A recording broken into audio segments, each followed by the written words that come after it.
booties for black girl nerds.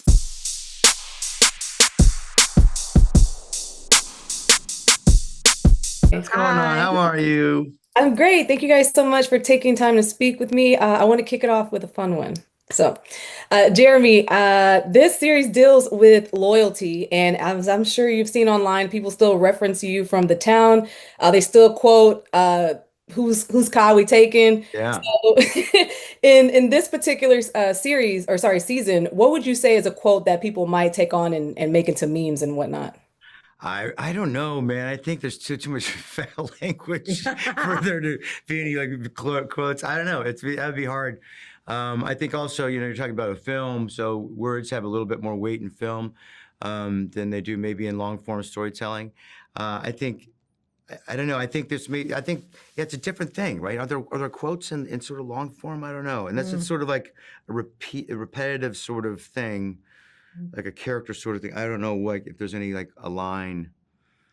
I don't know. I guess that's up to the viewer to answer, not for me, man. Got it, got it. And Yeah. Edie, as Nina is the new warden this season, what is one aspect of the cast as a whole that you noticed was cemented and established that had been built over the past 3 seasons that you were able to join into?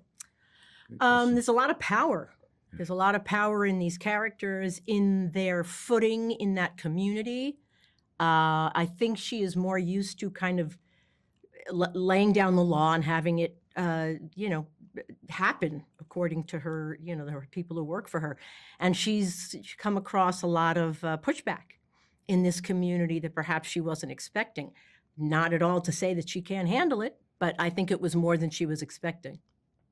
Yeah, absolutely, absolutely. And Jeremy, this series does touch on a variety of themes from corruption, family, survival. What would you say Mike deals with the most this time around, and how did it challenge you as an actor? Well, the biggest challenge is sitting right next to me. That her character was because the highest stakes for his, Mike's only family member left at this point. It's like everything's been diminished down to his brother, and so the importance of trying to protect his younger brother, who's a cop, who's been now incarcerated, it's the highest stake, for him, and he's had as his greatest adversary now because of that, because he doesn't have access to protect him. So I think the real struggle for Mike throughout the entire season is trying to protect his brother, and like the only thing he has left, the only thing that he believes to be good in his life. And so it's pretty life or death, and it's a lot of internal struggle, as well as like you'll see even like the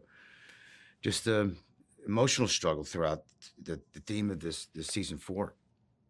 Awesome. Yeah, I'm an only child. I don't have any siblings, so there's things I would see unfold in the series, and I'm like, would I do that as well? So that was nice to see. So thank you guys so much for your time. This is one of those series that I can't wait to talk to my friends about it because they haven't seen it.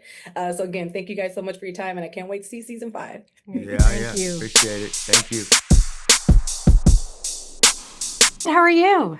I'm doing fantastic. Thank you guys for taking some time to speak with us today. Thank you. I love Black Girl Nerds, by the way. I'm a fan. I really am. Awesome, awesome. Good to hear. Jamie, my editor, would love to hear that.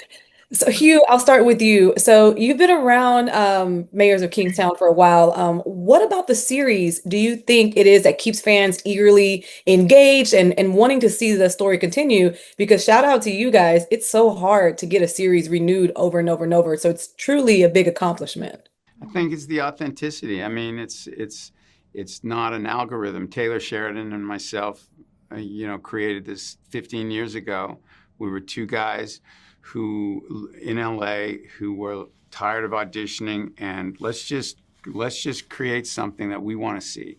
And we over a couple of years, we just kind of went through the world, and Taylor was a genius. I just knew this dude could. He was my acting coach. I knew he could unlock characters and worlds, and we would just have these fascinating conversations. And I've always been a songwriter, so I always wrote songs. So I wrote characters and worlds. And I'm from this town that had 9 penitentiaries. And when I grew up, that you'd see serial killers or people doing horrendous things in the world. And as a kid, you'd see that kind of on TV. And I was a latchkey kid, so I was like, I'd hear it on the radio. And then you find out that, they're living, 2 blocks away in one of the penitentiaries. So it comes from that. It comes from, I was a heroin addict till about 20 years ago. It comes from the criminal gaze. It comes from the world I grew up in, and Taylor made it possible by shaping it into something that had a real velocity. And then it kind of picks up its own momentum. And once we had Jeremy on board, and once the thing started rolling and the fan base, it's not difficult, because I'm a workaholic and I'm super driven. And so, I mean, for example, last year I was telling Laura, a week after we wrapped, I had the idea for the end of season 4 that you're about to watch. So the first thing I did was call Renner, and I think I got 4. Here's what's happening. He goes, oh, that's pretty good. And then you should take a vacation. Yeah. But it is that. I love it. I love what we do. There's so many people who have constructed this with me. We've got such great players. It's just been a dream come true for me. But awesome. Thank you so much for sharing that with us. That is a really nice outlook of everything. And Laura, your character, Cindy, has 2 tough jobs, right? She's a single mom, and she's also a correctional officer at a prison. So in your opinion, which of those responsibilities do you think is the hardest? Because I think women who are able to do either of those are superheroes. I couldn't agree with you more. I actually spent a lot of time listening to podcasts with female corrections officers, and every single one of them had children. Every single one of them spoke to the reason why this became their profession. And one woman, she really, I found what she said most interesting in that she was like, look, I have a pension, I have health care, I can actually in some ways create my own hours if I work with my fellow corrections officers. And she was like, look, I used to work at a bar and I feel safer here because these guys are behind bars and those guys were not. And I thought, oh, wow, that is such an interesting thing. And I think in many ways, these women do it for their children. And the other thing they said, which I thought was fascinating, is the minute you yell, you lose your power.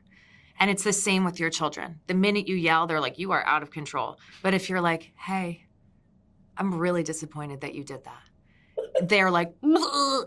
And that's what these women did with these men. And I just found that so interesting that like the dudes could yell at them and it had an effect, but they had to be like, hey, what's going on with you? And it really shifted the balance within the space too.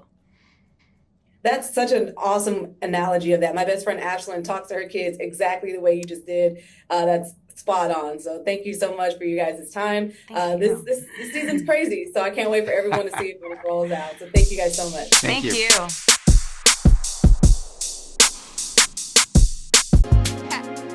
Better shake your booties for black girl nerves. Better shake your booties for black girl nerves.